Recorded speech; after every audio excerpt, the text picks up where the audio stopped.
Oi, todo mundo! Bem-vindos a mais uma aula sobre Revolução Industrial, a nossa segunda aula, e agora nós vamos falar sobre a condição, né? Como viviam os operários, como era o trabalho nessas fábricas aí que vocês estão vendo na imagem.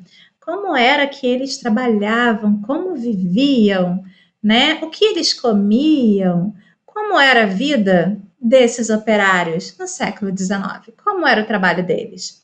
Então, fica comigo. Se você não se inscreveu no canal, se inscreve agora.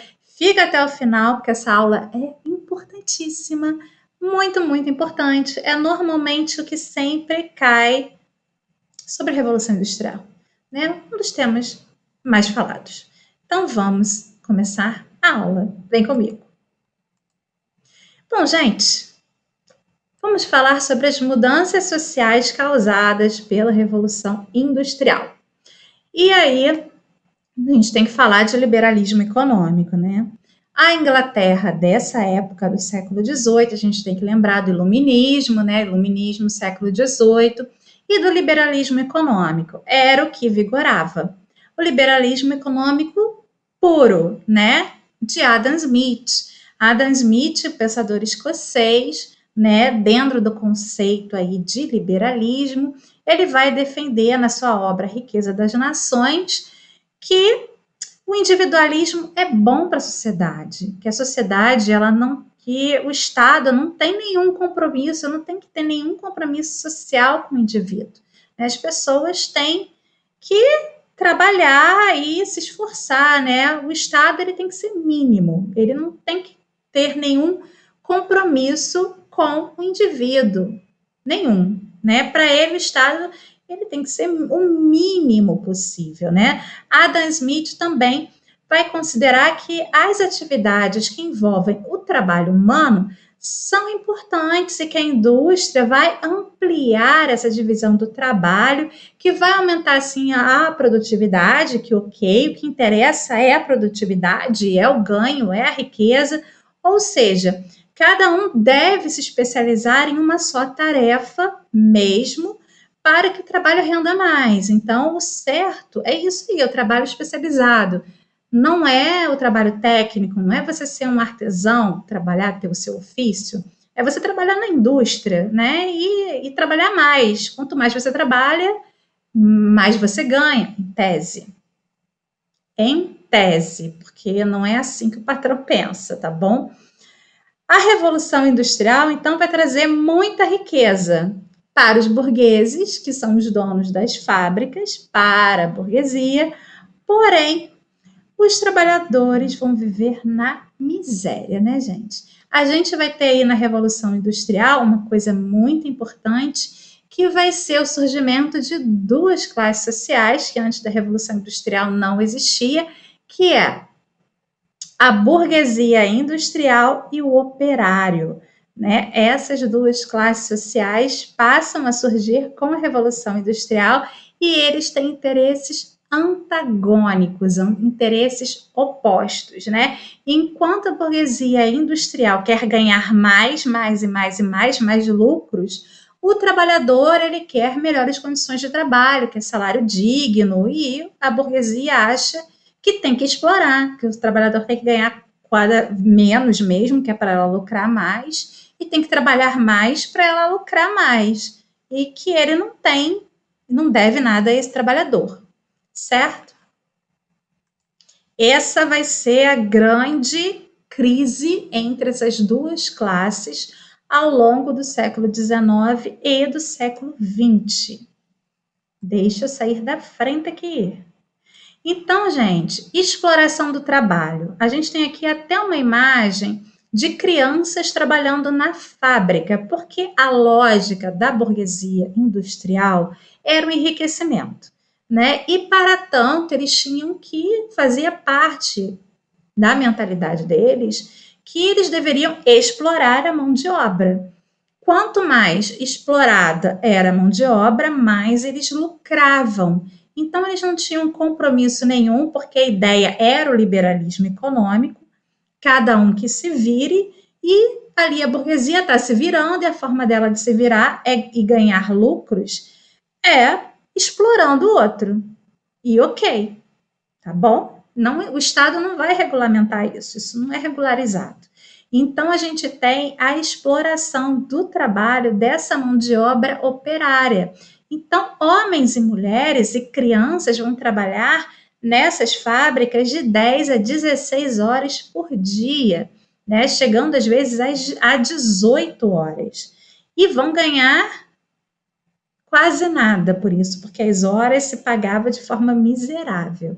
Né? As condições eram insalubres, as fábricas eram escuras, eram muito sujas, fechadas, quentes por conta dos fornos, que eram sempre em alta temperatura, e quem trabalhava nos fornos normalmente eram as crianças, né, que ficavam mais vulneráveis ainda, considerando que a Inglaterra é um lugar muito frio, essas pessoas passavam horas, 10, 16 horas, num calor muito grande por conta da fábrica, dos fornos, saíam depois, no inverno frio, muitas pessoas desenvolviam doenças pulmonares graves, então a insalubridade do local era muito grande.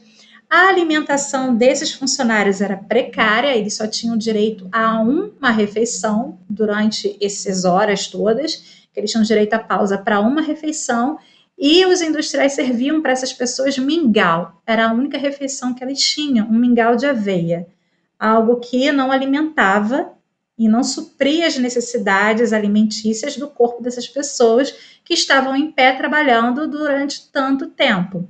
Eles não controlavam o próprio tempo de trabalho, porque existiam gerentes e pessoas que ficavam controlando as horas, eles não podiam usar relógio, não podiam ter controle das horas, não tinha um relógio dentro da fábrica, só esse gerente tinha o relógio que ele ficava manipulando as horas.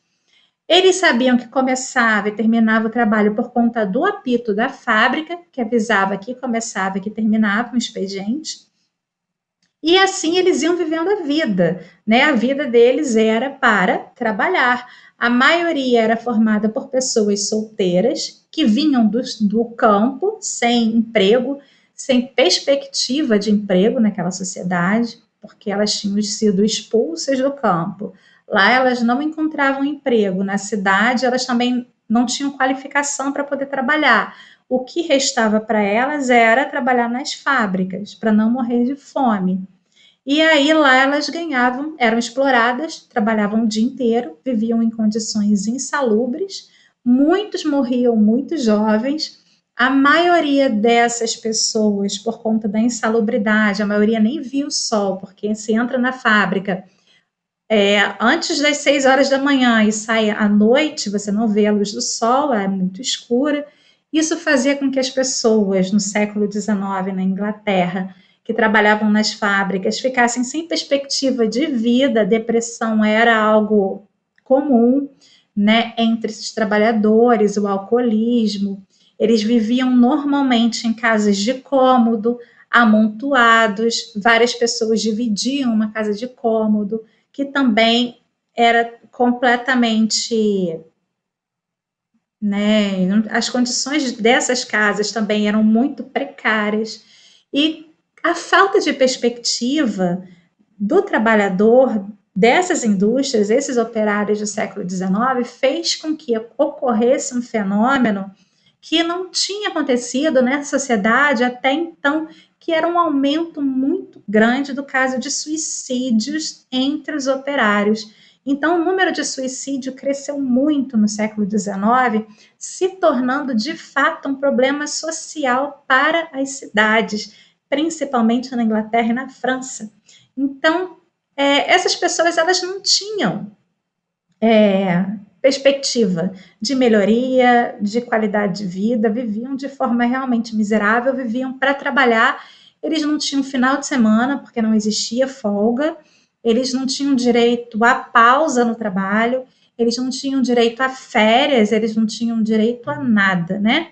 Então, a vida se tornava amarga, preta e branca, sem sentido. Elas viviam para o trabalho, né? Elas viviam assim, de uma forma triste, né, gente? Bem, bem ruim. Emocionalmente, psicologicamente, fisicamente. Então, e falando aqui essa imagem mostrando o trabalho infantil, a gente também vale lembrar que nessa época o trabalho infantil acontecia e não existia critério. As crianças trabalhavam desde os 5 anos de idade nas fábricas, muitas vezes filhos das operárias, porque as operárias não tinham direito à licença maternidade. Elas davam à luz até mesmo dentro da fábrica, porque não podia parar de trabalhar. Levavam as crianças para a fábrica, esse local super salubre. As crianças cresciam e ali trabalhavam. Crianças de orfanato iam para as indústrias trabalhar, né? 10, 16 horas por dia. E tanto mulheres como crianças trabalhavam ao mesmo tempo que os homens trabalhavam, faziam o mesmo serviço, muitas vezes até serviços piores, no caso das crianças. As crianças sofriam castigo físico, né? Elas apanhavam. Muitas vezes existem relatos de crianças que eram torturadas dentro dessas fábricas para trabalhar, e eles ganhavam salários menores do que os homens, porque eram considerados inferiores aos homens, né? Mulheres e crianças, já que eles não eram arrimo de família, né? Não eram aqueles que sustentavam a família. O homem é o cara que sustenta, então ele tem que ganhar mais. E as mulheres ganhavam menos e as crianças ganhavam menos ainda. E com isso, o dono da fábrica, o burguês industrial, ele, obviamente, pensando no lucro, tinha a maioria dos empregados de operárias, mulheres e crianças, né? Muitos homens, às vezes, não conseguiam emprego nessa época nas fábricas. Então, gente, triste realidade, era uma vida muito difícil, era muito sofrido o século XIX para esses operários. Então, como é que aconteceu essa mudança para que a gente hoje tenha condições de trabalho melhores, né? Como é que foi que isso aconteceu para a gente hoje ter uma jornada de trabalho de 8 horas, férias, 13º, descanso remunerado no final de semana? Então, são licença maternidade, licença de saúde, são coisas que hoje nós temos e que foram direitos conquistados por essas pessoas que começaram nessa época a trabalhar, né, de forma completamente insalubre, quase que como escravos dessas fábricas. Então eles vão ter uma história aí de luta para que hoje a gente tenha condições mais saudáveis de trabalho. Então vamos ver, né, como é que isso vai acontecer, como é que vai ser essa reação operária. Então, enquanto os burgueses, eles vão estar sempre aí lucrando, se reuniam em grandes festas para comemorar os lucros, né, viviam uma vida boa de ostentação, usufruindo de tudo de maravilhoso que a tecnologia, que os avanços tecnológicos do século XIX e XX traziam para a sociedade. Os trabalhadores viviam a exaustão, a miséria, né? E eles começaram a perceber que eles estavam sendo explorados e que eles não iam nunca participar dessa festa aí da Revolução Industrial, dos desenvolvimentos tecnológicos, que eles é que trabalhavam para isso tudo, mas, enfim, não tinham direito a nada. Então, eles vão começar a se movimentar, a se organizar para reivindicar melhores condições de trabalho e aumentos de salário, já que o salário era uma miséria, né? Eles ganhavam muito pouco. Então, a princípio, esses operários, porque é alguma coisa nova, né, gente? É a primeira vez que eles estão começando essa luta e que eles começam a elaborar a ideia de começar a lutar por seus direitos. Então, na cabeça deles, a princípio, os culpados pela exploração deles eram os inventores das máquinas e as máquinas. Então, eles descarregavam toda raiva, toda opressão, toda a sua frustração em cima das máquinas, né? Em cima dos seus inventores. E aí os primeiros protestos vão ser muito em cima de quebrar as máquinas, se revoltar contra as máquinas, porque são as máquinas que estão tirando deles a oportunidade de emprego, de trabalharem como se trabalhava antes na manufatura, né, que faz com que eles façam esse trabalho repetitivo, que trabalhem horas e horas e horas, sem direito a nada. A culpa é das máquinas. Então, a gente vai ter na França, no final do século XVIII, e na Inglaterra também, um movimento de sabotagem e de quebrar as máquinas como forma de protesto. Então, na França, a gente tem a sabotagem. A palavra sabotagem vem de tamanco em francês, sabote, quer dizer tamanco. Então, como é que acontecia? Os operários, como eram muito pobres, eles usavam tamancos de madeira, e aí eles tiravam o tamanco dos pés e enfiavam os tamancos dentro das engrenagens dos aparelhos, das máquinas. E com isso eles sabotavam, eles paravam as máquinas, quebravam as máquinas em forma de protesto contra a exploração, né, pedindo melhores condições de trabalho e, com isso, aumentos de salário. Eles paravam de trabalhar, era uma forma de greve, né? Então, eles começavam a sabotar, sabotagem desse movimento, de parar, né, de destruir, de deixar de fazer alguma coisa, sabotar, né, o seu próprio trabalho. E a forma de se sabotar era com tamanco. Hoje em dia a gente usa a palavra sabotagem de forma assim geral para poder falar sobre você está atrapalhando a você mesmo, né? Algo que está atrapalhando. Então, o tamanco era o que atrapalhava a máquina e que parava a produção. Então, isso causava prejuízo ao burguês e fazia com que os operários deixassem de trabalhar algumas horas. Então, eles praticavam a sabotagem. Na Inglaterra, vai ter um movimento parecido na mesma época, que é chamado de ludismo. No movimento ludista, os operários ingleses, eles quebravam as máquinas como forma de protesto, né, para poder eles, assim, pararem a produção, pararem o trabalho e se manifestarem a favor de melhorias com relação às condições de trabalho, melhores salários, enfim, chamar a atenção dos empregadores. E com isso, muitos empregadores passaram a ter medo de que isso acontecesse, porque era um prejuízo, né, uma máquina quebrada. E de fato teve, né, alguma repercussão na causa operária, porque o empregador passou a temer essas ações. E aí eles começaram a ver que não dava para explorar e fazer qualquer coisa com esses operários, com essas pessoas, que elas iam começar a revidar. Posteriormente, né, lá para o século XIX, a gente vai ter a criação das trade unions na Inglaterra. O que são trade unions? Vão ser a união de sindicatos. Essa união de sindicatos da Inglaterra, ela vai começar a se organizar para negociar com os patrões melhores condições de trabalho e aumento de salário para essa classe operária. E vai começar a organizar greves, porque obviamente, né, que os patrões não vão ceder e eles não vão dizer, não vão negociar isso, óbvio.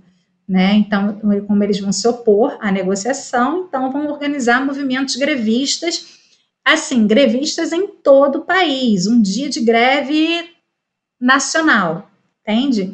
Então, as trade unions vão ser importantes, assim, nesse movimento de organizar as primeiras greves operárias, pedindo, então, reivindicando esses direitos que são tão importantes e que, graças a Deus, hoje nós temos e devemos a essas pessoas que lutaram tanto por eles. Após as trade unions, a gente vai ter, na Inglaterra, no século XIX, o movimento cartista, que é o que a gente chama de cartismo. Então, os trabalhadores, pela primeira vez, e aí sim é que eles vão começar a formular um pensamento mais elaborado, que é começar a entender que a única forma deles conseguirem atingir os seus objetivos é através da participação política, porque é necessário que se organizem leis que regulamentem o trabalho. E que o Estado liberal não é o ideal para isso, né? O Estado tem que começar a olhar para a sociedade, para o indivíduo e começar a formular propostas, soluções para as questões sociais. Então, o cartismo vai ser a primeira vez, o primeiro pensamento dessa solução, né, de fazer com que o trabalhador seja representado politicamente. E aí é que no movimento cartista, e vai ser chamado de cartista, porque essas ideias vão ser difundidas por toda a Inglaterra através de cartas, né, a declaração escrita por cartas e distribuídas a todos os operários através das centrais sindicais, aonde vai ser convocada a população, os operários, a se manifestarem exigindo para eles o direito ao voto, porque eles não tinham direito ao voto na Inglaterra, né? Isso a gente está falando do século XIX. Eles vão começar a reivindicar, entre essas reivindicações do movimento cartista, eleições anuais para o parlamento inglês e vão reivindicar o voto secreto, porque até então o voto ele não era secreto, as pessoas tinham que declarar o seu voto e isso fazia com que o voto acabava sendo manipulado, né? O voto acabava sendo de cabresto, você não tinha muita liberdade de escolher quem você realmente queria votar, porque se tem alguém vigiando o seu voto, ele não é algo totalmente livre, né? Então, o voto, como vocês podem ver, ele não era universal, e isso vai ser uma mudança importante desse período. Então, gente, eu tive que pausar o vídeo para poder atender ali o interfone à porta, né? Pandemia, home office, coisas que acontecem, desculpa aí, gente. Então, como eu disse para vocês, o voto não era universal nesse período na Inglaterra, então passou a ser uma reivindicação pelo voto, né, universal também, para fazer parte aí, né, da história do movimento da luta operária, porque eles queriam participação, e eu acho, gente, que é mais que justo, né, gente? Século XIX não tinha voto direto, não tinha voto universal e voto de cabresto. Isso ainda demora. No Brasil, por exemplo, isso só vai acabar lá para a década de 30. Então, do século XX. Então, isso é uma luta bem grande. E aqui nós temos imagens, né, para a gente falar e ver aqui, pensar. Aqui é o movimento que... E aí, gente, adivinha? As pessoas quebrando a máquina. Ludismo cartista é o quê? Movimento ludismo, né? Aqui a gente tem ludismo ou sabotagem. Aqui nós temos uma foto do movimento grevista no Brasil, no início do século XX. E aqui seria o cartismo, está aqui escrito em inglês. Aqui os homens com umas cartinhas ali voando e a polícia batendo, agindo com violência contra as manifestações, obviamente, assim, até os dias de hoje, né, pessoal? Eu sou professora, já apanhei lá, né, da polícia em movimentos de greve, quando a gente tenta lutar e reivindicar melhores condições do nosso trabalho. É isso aí, é a vida. Mas são as únicas formas que a gente tem, né, ainda para lutar e para reivindicar, e até hoje é muito difícil, e ninguém escuta a gente, e é isso aí. A luta continua. E por hoje é só. Terminamos a nossa aula. Espero que tenha ajudado, espero que tenha elucidado vocês, que tenha sido legal, e até a nossa próxima aula, nosso próximo encontro. E aí vamos terminar o nosso conteúdo de Revolução Industrial, tá bom? Um beijo e até a próxima aula. Tchau, tchau!